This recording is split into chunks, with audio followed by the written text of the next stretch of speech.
Hello students. आज की इस वीडियो में मैं आपको बताऊंगा हरियाणा बोर्ड क्लास 12 हिंदी नैतिक शिक्षा आदर्श जीवन मूल्य उत्तरा जो बुक आपकी नई वाली, तो उसका चैप्टर 4 की एक्सप्लेनेशन। पाठ का नाम है कार्य में कुशलता लाएं। शुरू करते हैं वीडियो को। मैं हूं अजय और आप देख रहे हैं CCL चैप्टर। लेकिन वीडियो शुरू करने से पहले आपको बता दूं, अगर आपको हरियाणा बोर्ड के क्लास 12 नैतिक शिक्षा की बुक के सोल्व एक्सप्लेनेशन, इंपॉर्टेंट क्वेश्चन या क्वेश्चन आंसर की वीडियो देखनी है, डिस्क्रिप्शन में प्लेलिस्ट का लिंक मिल जाएगा, वहां से देख लेना। उसके अलावा एक वेबसाइट बता देता हूँ, गूगल पर जाकर सर्च कर लेना cclchapter.com। इस वेबसाइट पर हरियाणा बोर्ड का सारा सॉल्यूशन आपको मिल जाएगा, जिसमें ये बुक का सॉल्यूशन, एक्सप्लेनेशन, हर चीज़ आपको मिलेगी, नोट्स, समरी वगैरह। इस वेबसाइट पर आपको मिल जाएगा पुराने पेपर, मॉडल पेपर वगैरह सब चीज़ें हैं जो जो आपकी स्टडी में आपको हेल्प करने वाली है। तो वेबसाइट पे विजिट कर लेना cclchapter.com। अब समझते हैं पाठ को। देखो, पाठ बहुत ही आसान सा है, टाइटल से ही पता लग रहा है, कार्य में कुशलता लाए। हमें कार्य करना पड़ता है, लेकिन हमारी मर्जी होती है हम अच्छे से कार्य करते हैं या फिर ऐसे ही टाइम पास करते हैं। तो हमें जो कार्य करना है उसको हमें बेहतर बनाना है। नाम उन्हीं के बनते हैं जो अपने काम में कोई भी कार्य जो उन्होंने चूज किया है उसको बेस्ट करते हैं, ना कि उनके जो बस टेम्परेरी कर रहे हैं। तो इसीलिए हमें हमारे कार्य में बहुत ही कुशलता लानी चाहिए, बहुत ही अच्छे से हमें हमारे कार्य को करना चाहिए। बुद्धि सदा जिसकी समता में हो, यही छोड़ता पाप और पुण्य को। बुद्धि सदा यानी कि हमारा जो ज्ञान है, क्या वो बुद्धि दिमाग है, सदा जिसकी समता में हो, जिसकी बुद्धि, जिसका ज्ञान, जिसकी नॉलेज जो है एक समान हो, उसकी जो भावनाएं हैं वो एक समान हो हर समय, यही छोड़ता पाप और पुण्य को। यही जो चीज़ है, यही वो स्थिति है, यानी कि हमारे फेवर में स्थिति है, बेकार है या फिर कुछ भी हो, हमारे साथ कुछ भी बीत रहा है, हमारे भावनाएं नहीं बदल रही है, हमारी बुद्धि हमेशा एक जैसी रही है। ऐसी नहीं है कि अच्छा माहौल आ गया तो हमारी बुद्धि मजे काट रही है, बुरा माहौल आते ही बुद्धि की सटक गई है, फिर तोड़ भान मचा दी। तो वैसे होता देखा गया है। तो इसीलिए कह रहे हैं जिसकी बुद्धि समता में हो, एक समान हो, शांत बुद्धि हो, वो जो है पाप और पुण्य को छोड़ देता है, वो इस झंझट में नहीं पड़ता। जम योग में अब तू समता में रह। कह रहे हैं कि तुम जो है अब योग में जम जाओ और एक समान अपनी भावनाओं को बनाए रखो। यहाँ पे योग का मतलब समाधि टाइप से नहीं है, ये अलग योग होता है। इसमें हम आगे पढ़ेंगे इसके बारे में कि कर्मों में कौशल या कुशलता ही योग है। यानी कि कर्मों में हम जो कर्म कर रहे हैं, हमारे कार्य, हम जो कार्य करते हैं उसमें अगर कुशलता हम कर रहे हैं, अच्छे से हम अपने कार्य को कर रहे हैं, उसी को यहाँ पर योग कहा गया है। यानी कि हमें हमारा जो कार्य है वो बहुत ही अच्छे तरीके से करना है और कुशलता के साथ में करना है, एक समान भावनाएं रखते हुए हमें करना है। तो उसी को योग कहा जा रहा है। प्यारे बच्चों, आपने पिछले अध्याय में यानी चैप्टर 3 में पढ़ा हुआ है समभाव के बारे में ना। श्रीमद् भगवत गीता के अनुसार मन की समता को ही योग कहा जाता है। यानी मन की समता यानी मन की एक समान भावनाएं, स्थिति अनुकूल हो प्रतिकूल हो कोई फर्क नहीं पड़ता। तो ये हमने पिछले पाठ में पढ़ा था। इस अध्याय में हम कर्म योग के बारे में जानने का प्रयास करेंगे। कर्म योग यानी कि कर्म यानी हमारे कार्य, उसका योग, कार्यों का योग। श्रीमद् भगवत गीता के सूक्ति वाक्यों में एक अत्यंत प्रेरक एवं महत्वपूर्ण वाक्य है, योग कर्मसु कौशलम। काफी फेमस पंक्ति है ये, योग कर्मसु कौशलम, यानी योग से हमारे कर्म जो है कुशल होते हैं, अच्छे होते हैं। योग करने से, योग का मतलब है हमें हमारा कार्य एक समान भावनाओं से करते हैं, उस योग की बात यहाँ पे कर रहे हैं। उससे हमारे जो कर्म हैं वो अच्छे हो जाते हैं, अर्थात कर्मों में कुशलता को ही यहाँ पर योग कहा जा रहा है। ऐसे वाक्य में ऐसे यह अनुमान लगाने में हमें तनिक भी कठिनाई नहीं होनी चाहिए कि श्रीमद् भगवत गीता अत्यंत ही अद्भुत एवं व्यावहारिक धरातल का शास्त्र है। इस ग्रंथ ने योग को भी हर क्षेत्र में, हर व्यक्ति के लिए अपने अपने कर्तव्य कर्म को पूरी कुशलता से करने का स्वरूप प्रदान किया। यानी कि अपने आप को बेहतर बनाने के लिए गीता में, श्रीमद् भगवत गीता में जो जो चीज़ें हैं वो हर किसी के लिए यहाँ पे बताई गई है। यह ग्रंथ कर्म के संबंध में भी हमारा मार्गदर्शन करता है। प्रिय वत्स, अब सबसे पहले तो सवाल ये उठता है कि वास्तव में कर्म क्या है। हम कर्म तो कार्य कर यानी काम करना वो कर्म है, तो कर्म क्या है, सच्चा कर्म क्या है, वो कैसे किया जाता है। सच्चा कर्म यानी कि हम कहते हैं ना, जैसे अच्छे कर्म करो अच्छा फल मिलेगा, लेकिन हम अगर पूछे भाई अच्छे कर्म क्या होते हैं, है ना, तो हम कह देंगे कि हाँ पशु पक्षियों की सेवा ही करो, ये वो दो चार चीज़ें और बता देंगे और हम कहेंगे यही सच्चा कर्म है, यही अच्छा कर्म है। क्या सच में यही है या कुछ और है, आगे बढ़ते हुए जानेंगे हम इस पाठ में ही। तो वह कैसे किया जाता है सच्चा कर्म, उसके बारे में जानते हैं। कर्म वही है जिसे केवल औपचारिकता से किया जाता है या पहले से ही कुछ अपेक्षा रखकर किया जाता है। यानी कि कर्म का मतलब क्या है, हम उम्मीद कर रहे हैं किसी से, जब हम कर्म कर रहे हैं अपने कि हमें कुछ मिलने वाला है, ठीक है, कुछ अपेक्षा रख रहे हैं, तो वो हमारी मदद करेगा या पैसे देगा या कुछ भी सेंस हो सकती है। तो कर्म वही होता है जिसे केवल हम औपचारिकता से करते हैं, यानी कि पहले से ही कुछ अपेक्षा रख कर जब काम करते हैं, उसी को कर्म कहा जाता है। श्रीमद् भगवत गीता का यह भाव हमें प्रेरित करता है कि कर्म में हम अपनी पूरी योग्यता क्षमता को झोंके। हम जो कार्य कर रहे हैं उनको जो है, जो कर्म वो होते हैं ना सेवा करने वाले, वो अलग टाइप के कर्म होते हैं। यहाँ पर हमें जो कर्म है जिसकी यहाँ पे बात हो रही है, वो है वो कर्मों की जो आपके जीवन, आपके भाग्य को डिसाइड करने वाले हैं। यानी कि आपको जो कार्य करने हैं वो बहुत ही अच्छे तरीके से करने हैं, पूरी अपनी पूरी योग्यता, जितना बेहतर तुम कर सकते हो अपनी पूरी क्षमता को उसमें झोंक दे। कर्म के साथ पूरा न्याय करे, उसके साथ चीटिंग ना करे। जैसे हम बोलते हैं पढ़ना, हमारा कर्म क्या है, अभी हम बच्चे हैं तो हमारा कर्म है पढ़ना, और इस टाइम पे अगर हम दिल लगा के मेहनत से पूरी शिद्दत के साथ नहीं पढ़ेंगे तो फिर हमारे कर्म भी वैसे ही हो जाएंगे। तो यहाँ पे ऐसी ही बात यहाँ पे कही गई है। ऐसा करने पर आप पाएंगे कि आपके द्वारा किया गया प्रत्येक कर्म, यानी प्रत्येक कार्य बहुत अच्छा परिणाम और सम्मान देता है। ऑब्वियस सी बात है, अगर आप दिल लगा के पढ़ोगे आपको अच्छा स्कोर कार्ड मिलेगा, वैल्यू भी बढ़ेगी आपकी, है ना। कर्म को मात्र औपचारिक रूप से देना, औपचारिक रूप देना किसी भी दृष्टि से अच्छा नहीं है। वैसे हम कह रहे थे अभी कि कर्म वही है जिसे हम औपचारिकता से करें, है ना। लेकिन अभी हम यहाँ पे ये भी बात कह रहे हैं कि औपचारिकता को छोड़ दो इस वाली को, और कह रहे हैं कि सिर्फ यही एक रूप अगर हम देखते हैं तो इसी को हम कर्म नहीं कह सकते। प्यारे विद्यार्थियों, मान लो कि एक विद्यार्थी अपनी पाठ्य पुस्तक पढ़ रहा है, ठीक है, आप अपनी किताबें पढ़ते हो, उसके हाथ में पुस्तक तो है लेकिन उसका ध्यान इधर उधर या कहीं और पर है, उसका मन नहीं है पढ़ने का भी।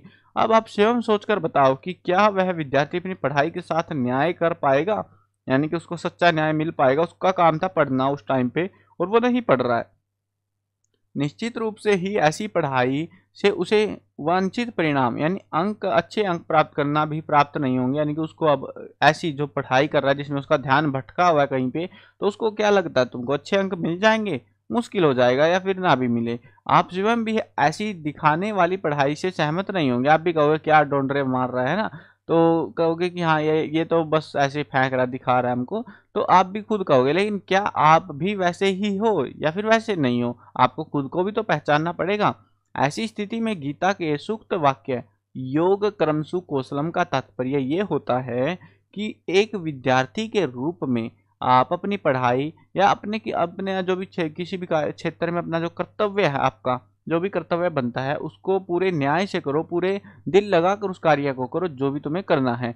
प्यारे बच्चों, गीता का यह सूक्त वाक्य न केवल विद्यार्थी बल्कि सभी लोगों पर लागू होता है। ये नहीं है कि तुम छोटे बच्चे हो तो तुम पर लागू हो जाएगा, बड़े बच्चे हो गए तो फिर लागू नहीं होगा। ये सभी वर्ग के लोगों के लिए है। उदाहरण के लिए कक्षा में अध्यापक जब पढ़ा रहे हैं तब वे अपनी कार्य को पूरी ईमानदारी से करें। ऐसा ना हो कि टीचर आया और टाइम पास करके निकल गया। अगर वो ऐसा करेगा तो बच्चों पर भी असर पड़ेगा और फिर उसके जीवन पर भी असर कहीं ना कहीं पड़ेगा उस चीज़ का। वे पूरी योग्यता एवं संपूर्ण क्षमता से बच्चों को अपना विषय पढ़ाएं। इसी प्रकार डॉक्टर अंतर्मन से अपने रोगियों की रोग निवृत्ति यानी कि बीमारी से ठीक करने हेतु उपचार करे। ऐसा नहीं है कि उसको बस टाइम पास के लिए मरीज है पैसा छापना मेरे को, वैसे आजकल हो तो यही रहा है। लेकिन अगर वो शिद्दत से, वो दिल से ये चाहेगा कि मुझे ये एक बीमार है, मरीज है, रोगी है, इसको ठीक करना है, तो वो जल्दी ठीक कर देगा। लेकिन आजकल के डॉक्टर भाई पैसे के लिए ऐसे ही जो है फालतू में रोगी को परेशान करते रहते हैं। हर क्षेत्र में हर व्यक्ति अपने कार्य के प्रति ईमानदार हो, निष्ठावान हो, कर्मठ हो। तो निश्चित समझे कि गीता ही जीवन का गीत बन जाएगा। उस समय आप ये कहोगे कि गीता जो है, जो बातें हमने सीखी थी वही हमारा जीवन है। गीता समूची सामाजिक राष्ट्रीय व्यवस्था में एक सुखद मांगलिक क्रांति का सूत्रपात करने वाली अनुपम प्रेरणा बन जाएगी। यानी कि हर लोग इसके बारे में बात करेंगे जब हम जानेंगे इसके असली महत्व के बारे में। गीता का यह सूक्ति वाक्य वास्तव में सबको एहसास करवाता है कि गीता का एक ही वाक्य कितना बड़ा परिवर्तन ला सकता है। अगर हम अपना कार्य अच्छे से करते हैं, दिल लगाकर करते हैं, तो हमारे कर्म अच्छे हो जाएंगे। हम जो है हम जिस भी मतलब क्षेत्र में हम अपने कदम रखेंगे, जहाँ पर हम सोचेंगे कि हम मुझे यहाँ पर सक्सेस होना, आप वहाँ पर ज़रूर सक्सेस हो जाओगे। सिर्फ आपको ये जो वाक्य है, योग कर्म सुकौशलम, ये एक छोटा सा वाक्य हमारे जीवन को इतना बदल सकता है। आवश्यकता केवल इस बात की है कि इसे जीवन में व्यवहार किया जाए, यानी कि अपने जीवन में व्यवहार में लाया जाए, अप्लाई किया जाए जीवन में, तभी काम करेगा। ऐसा नहीं है कि पढ़ने पढ़ने से काम कर लेगा ये। प्रिय बच्चों, यही गीता का कर्म योग है। कर्म को धर्म बनाने या कर्म को ही पूजा बनाने वाला यही गीता का मूल मंत्र है। हमें अपने अपने कर्म पूरी निष्ठा, क्षमता और कुशलता से करने चाहिए। ध्यान रखो कि दिखाई देने वाला अच्छा और बड़ा कर्म भी गीता की वृष्टि से योग नहीं, दृष्टि आना था कैसे यहाँ पे, तो गीता की दृष्टि से योग नहीं है। यानी कि जिसको हम हम दूर दूर से दिख रहे हैं, हम अच्छा कार्य कर रहे हैं, हम काम बहुत बड़ा कर्म कर रहे हैं, तो जरूरी नहीं है कि वही योग है। वो डिपेंड करता है पर्सन टू पर्सन, उसकी क्या सोच है और वो किस चीज को व्यवहार में ला रहा है। यदि उसने उसमें उचित ईमानदारी और निष्ठा नहीं है, कोई सेवा अधिकारी मंदिर में भगवान की पूजा कर रहा है और यदि वह कार्य को भक्ति के भाव से नहीं कर रहा बल्कि उसमें पैसा देख रहा है ना उसका पूरा ध्यान दे रहा है, लेकिन दूसरी ओर एक सफाई कर्मी है, इस सेवा को भी अपना सौभाग्य और भगवान की कृपा मानकर पूरी निष्ठा से अच्छे से सफाई कर रहा है, तो वह सफाई कर्मी ही गीता का सच्चा कर्मयोगी माना जाएगा, ना कि वो मंदिर का पुजारी जो भगवान को दिखाने के लिए श्रद्धा दिखा रहा है लेकिन उसकी भगवान के प्रति कोई श्रद्धा नहीं है। तो जो हम हमारा कर्म, जो भी काम है हमारा, उस कर्म को दिल लगाकर करो, वही जो है गीता के अनुसार सच्चा कर्मयोगी माना जाएगा।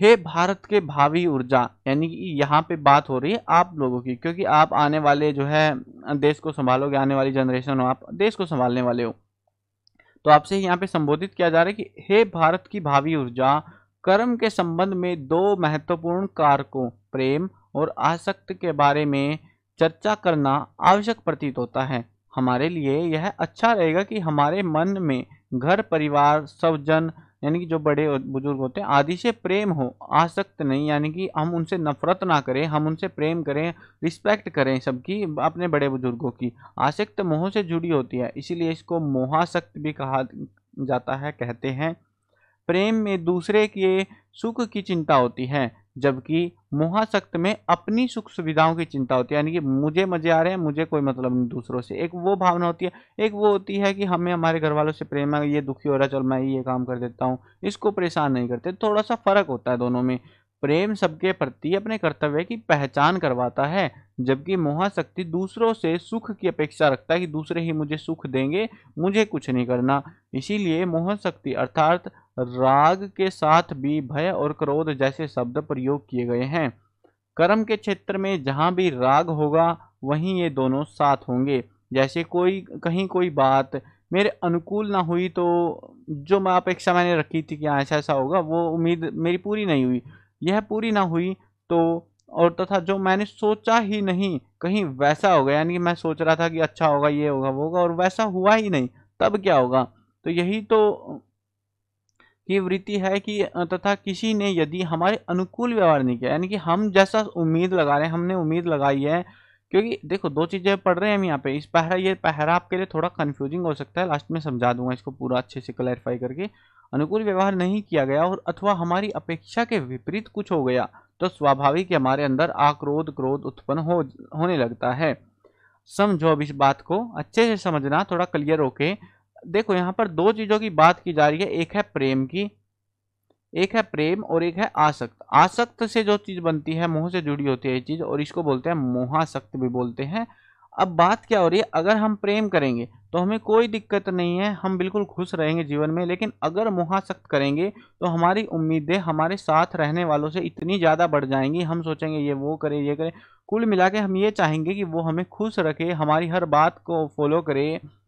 और अगर किसी दिन ऐसा नहीं हुआ, हमारी बातें नहीं मानी गई, हमने जैसा व्यवहार की उम्मीद करी थी वैसा व्यवहार हमारे साथ नहीं हुआ, तो हमारे अंदर क्रोध की भावना जन्म ले लेगी। तो इसीलिए यहाँ पे ये बात कही गई है कि राग के साथ भय और क्रोध जैसे शब्दों का यहाँ पे प्रयोग किया जाता है। आई होप क्लियर हो गया होगा अब तो ये पहरा। आगे बढ़ते हैं, अगला जो है पहरा आता है हमारे पास प्रियवत्स। एक बार अपने अपने मन में ये विचार करो कि क्या हम अपने भीतर की एकाग्रता यूं ही इन वृत्तियों की अधीनता में भंग करते रहेंगे, यानी कि हमारा जो ध्यान है वो हम ऐसे ही ध्यान को एकाग्र एक जगह पे फोकस नहीं कर पाएंगे, या फिर चलता रहेगा ऐसे ही। हम सब जानते हैं कि एकाग्रता बनाना अत्यंत कठिन काम होता है। ऐसा नहीं होता किसी के लिए भी कि हाँ तुमने एक काम में फोकस किया तो इतना फोकस किया कि तुम्हें बाकी चीज़ों का नहीं पता।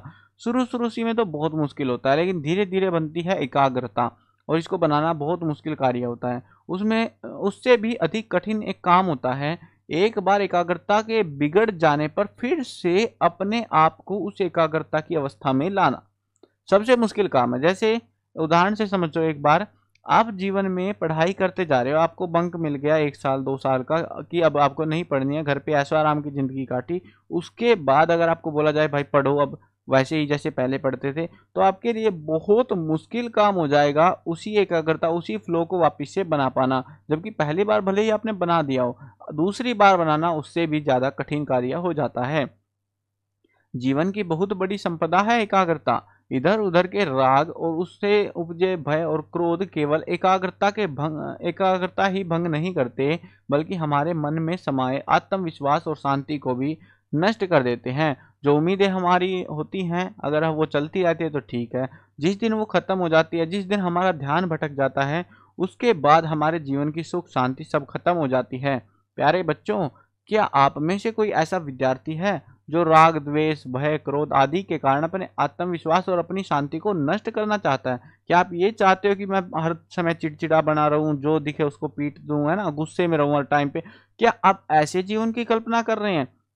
यदि आप ऐसा नहीं चाहते हैं, तब ये निश्चित चेतावनी सदा अपने सामने रखे रखना। तब आप ये बात ध्यान रखना, अपनी एकाग्रता को कभी भंग मत होने देना। अपने ध्यान को आपको हर चीज़ें क्लैरिफाई होनी चाहिए। अगर क्लैरिफाई नहीं है तो आपका दिमाग बिल्कुल जो है एक जगह फोकस नहीं कर पाएगा, और आपका दिमाग इधर उधर भटकता रहेगा, और आखिर में आप अपने ही जीवन को बर्बाद कर लोगे। प्रिय वत्स, अब एक बार कर्म पर पड़ने वाले भय और क्रोध के प्रभावों पर नजर डाल देते हैं। यानी कि हमने पढ़ तो लिया कि भय क्रोध क्या चीजें होती हैं, हमको पता है डर क्या होता है, गुस्सा क्या होता है ना। अब जो है हम बात करें कि इसका हमारे कर्म जो हम कार्य करते हैं उस पर क्या असर पड़ेगा। भय और क्रोध तो जीवन की बहुत बड़ी विडंबना है। आप जैसे विद्यार्थियों को परीक्षा परिणाम को लेकर भयभीत रहना, जरा सी प्रतिकूलता पर सहम जाना, प्रतिकूलता यानी कि आपके विपरीत अगर व्यवहार हो गया तो क्रोधावेश में आ जाना आदि, ये सब किसी भी दृष्टि से उचित नहीं है। अपने आप को आत्मविश्वास से अच्छी तरह से भर लो। बात बात में क्रोध करना या किसी भी आशंका से डरते रहना, ऐसी अवस्था आपको अंदर से खोखला कर देगी और आपको मानसिक रूप से कमजोर बना देगी। और मानसिक रूप से कमजोर का एक ही मतलब होता है कि आप जीवन में आगे सफल नहीं हो पाओगे। हे स्नेही बंधु, स्नेही यानी कि हे मेरे प्यारे मित्र, यदि जीवन में आगे बढ़ना है तो स्वामी विवेकानंद जी को अपना आदर्श बनाओ। कहानी पढ़ना कभी, स्वामी विवेकानंद की बहुत प्यारी कहानी है, जीवनी पढ़ के देखना कभी। उन पर देश विदेश में कितनी विपरीत स्थितियां आई थी, लेकिन उन्होंने संयम और धैर्यपूर्ण निर्भय होकर अपने को सदैव आगे बढ़ाया। उनके इसी आत्मविश्वास के कारण समूचे विश्व में उस समय भारत का अथाह सम्मान बढ़ा। जब लोग देश को जो है इज्जत की दृष्टि से नहीं देखते थे, धर्म को जो है अपने भारत में जो भी चल रहा था उसको अच्छी दृष्टि से नहीं देखते थे, उस समय स्वामी विवेकानंद ने जो उपदेश दिए, जो बातें कही थी, उसने दुनिया की आंखें खोल दी थी। जबकि उस समय भारत परतंत्र भी था, यानी कि दूसरों का गुलाम टाइप में कह सकते हो वो था। आओ हम भी राग भय क्रोध की शुद्धताओं से ऊपर उठकर जीवन को राष्ट्र गौरव हेतु आगे बढ़ाएं, यानी कि हम अपने देश का नाम ऊंचा करें और योग कर्म सुकौशलम सुक्ति को अपने जीवन में चरितार्थ करें, अपने जीवन में अप्लाई करें। तो ये था चैप्टर, आई होप क्लियर हो गया होगा। थोड़ा सा कंफ्यूजिंग सा है, बट सिंपल कंक्लूजन ये है पाठ का। आपको जो अपने कर्म करने हैं उनमें उनको कर्मों को बिल्कुल दिल लगा कर करना है। आप पढ़ाई कर रहे हो, आप कोई भी कार्य कर रहे हो, उसको जो है बिल्कुल दिल लगा के करना है। अपनी एकाग्रता को भंग नहीं करना, अपने दिमाग को इधर उधर नहीं भटकाना है। अगर आप ऐसे ही चलते रहे आपके मन में हर समय, और हाँ एक जरूरी चीज जो यहाँ पे बताने की कोशिश की जा रही है कि आपको जो है कभी भी दूसरों के ऊपर निर्भर नहीं होना चाहिए। ज़्यादा उम्मीदें नहीं लगानी चाहिए कि दूसरे ही मेरा सारा काम कर देंगे। अगर आप ऐसी उम्मीदें लगा के बैठे हो तो आपको हमेशा निराशा ही मिलने वाली है। और आप जो है निराश होगे तो गुस्सा आएगा तो फिर आपके जो कर्म हैं वो बिल्कुल बेकार हो जाएंगे। आप जीवन में कहीं पर भी ना तो ध्यान लगा पाओगे, अच्छे से कार्य कर पाओगे, और ना ही फिर जो है जीवन को जो है बेहतर बना पाओगे, जीवन के सुखों का आनंद ले पाओगे। तो इसीलिए आपको जो है बिल्कुल एक ही चीज को ध्यान रखना है, योगा करमसु कौशलम। आई होप क्लियर हो गया होगा पूरा जो चैप्टर है। अगर आपको जो चैप्टर एक्सप्लेनेशन या क्वेश्चन आंसर रिटर्न में चाहिए तो गूगल पर जाकर सर्च कर लेना cclchapter.com। इस वेबसाइट पर आपको पुराने papers, model papers, syllabus marking सब चीज़ें मिलेंगी जो जो आपके हरियाणा बोर्ड में आपको काम आएंगी। तो विजिट कर लेना। और भी बहुत सारी चीज़ें, स्कॉलरशिप न्यूज अपडेट सब आता है इस वेबसाइट पर, तो विजिट करोगे तो पता लग जाएगा आपको। मिलते हैं नई वीडियो में। और हाँ, सब्सक्राइब नहीं किया ना आपने, सब्सक्राइब भी कर लो। मिलते हैं नई वीडियो में। Bye bye.